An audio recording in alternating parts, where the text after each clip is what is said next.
Assalamualaikum, apa kabar anak-anak hari ini? Insya Allah tetap sehat ya, selalu semangat untuk belajar IPA. Di pertemuan sebelumnya, kita sudah belajar tentang penyelidikan IPA melalui langkah-langkah metode ilmiah. Sudah paham kan kalian? Untuk pertemuan hari ini, kita akan melanjutkan materi yaitu pengukuran. Sudahkah kalian mengukur tinggi badan kalian hari ini? Berapa ya tingginya? Nah, kegiatan ini termasuk kegiatan pengukuran. Contoh lainnya banyak. Bisa panjang meja, bisa juga suhu tubuh. Lah itu semua merupakan kegiatan pengukuran. Jadi, pengukuran merupakan kegiatan membandingkan nilai suatu besaran yang diukur dengan besaran lain yang sejenis yang telah ditetapkan sebagai satuan. Misal, kalian mau melakukan pengukuran panjang meja dengan menggunakan jengkal kalian masing-masing. Dengan demikian, kalian harus membandingkan panjang meja dengan panjang jengkal kalian. Jengkal kalian digunakan sebagai satuan pengukurannya. Misal, hasil pengukuran kalian adalah panjang meja tadi 6 jengkal. Misalnya, ada 3 teman kalian lagi melakukan pengukuran panjang meja yang sama, tetapi menggunakan jengkalnya masing-masing. Kira-kira hasilnya bagaimana ya? Hasil kamu dengan hasil ketiga teman yang lainnya. Ya pinter, hasilnya pasti akan bervariasi, mengikuti ukuran tubuh kalian masing-masing. Kira-kira mengapa ya hasilnya itu berbeda-beda? Sekarang bayangkan, apa yang terjadi jika pada setiap pengukuran di dunia ini menggunakan satuan yang berbeda-beda? Misalnya jengkal. Ketika kamu memesan baju ke penjahit, menggunakan panjang lengan 3 jengkal misalnya, kemungkinan besar hasilnya kira-kira sesuai tidak dengan keinginanmu. Mengapa demikian? Ya, betul, karena penjahit itu menggunakan jengkalnya. Demikian juga jika satuan yang digunakan seperti depa, kaki, dan lain sebagainya.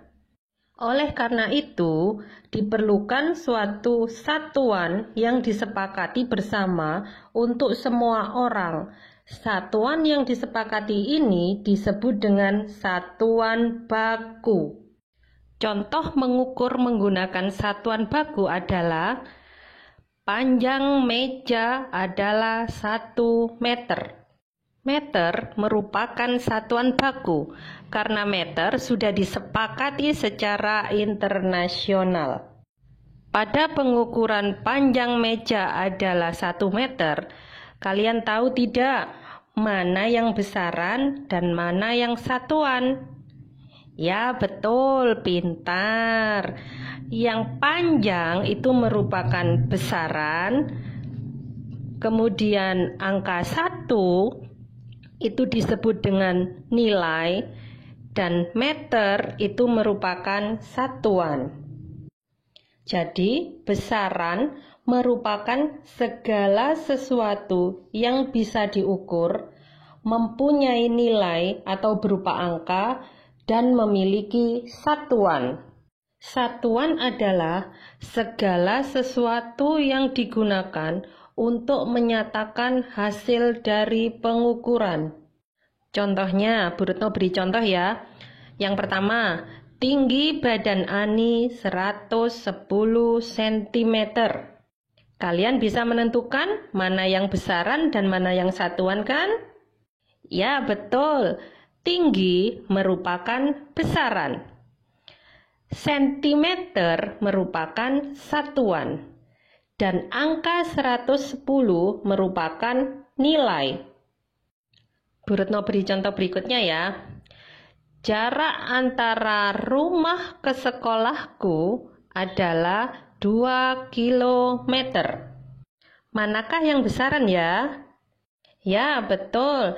Jarak merupakan besaran. Kemudian angka 2 merupakan nilai. dan kata kilometer merupakan satuan. Bagaimana? Kalian sudah paham belum? Bisa membedakan mana yang besaran dan mana yang satuan?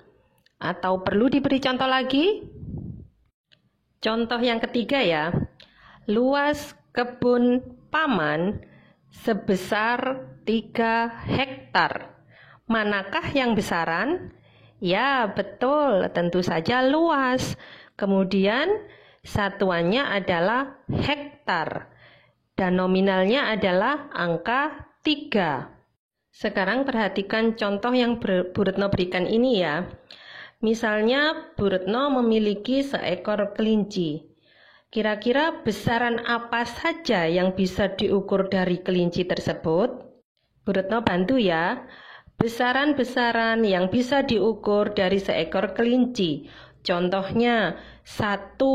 Panjang telinganya, 2. Jarak loncatannya, 3.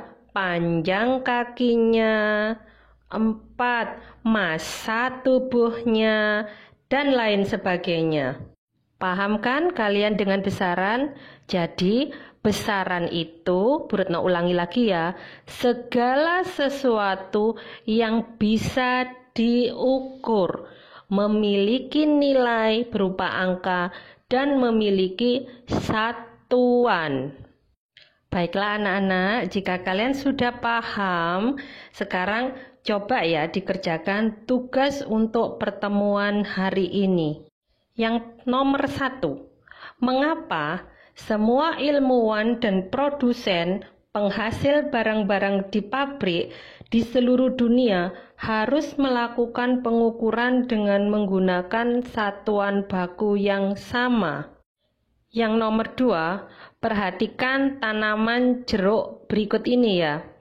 Sebutkan sebanyak-banyaknya besaran apakah yang bisa diukur dari gambar tanaman jeruk tersebut. Yang nomor 3, kalian pernah pergi ke pasar kan? Pernah mengamati di pasar para pedagang? Coba catat sebanyak-banyaknya alat ukur yang digunakan oleh pedagang-pedagang yang ada di pasar. Seperti biasa ya nak, tugasnya ditulis di buku tulis, kemudian diberi identitas, jangan lupa nama dan kelas, kemudian di foto yang jelas. Jika jawaban kalian lebih dari 1 halaman, maka foto-foto tersebut dikolase atau beberapa foto dibingkai jadi 1. Kemudian kirim japri Bu Retno ya. Terima kasih anak-anak. Sampai bertemu di pertemuan berikutnya ya. Akhirul kalam. Wassalamualaikum warahmatullahi wabarakatuh.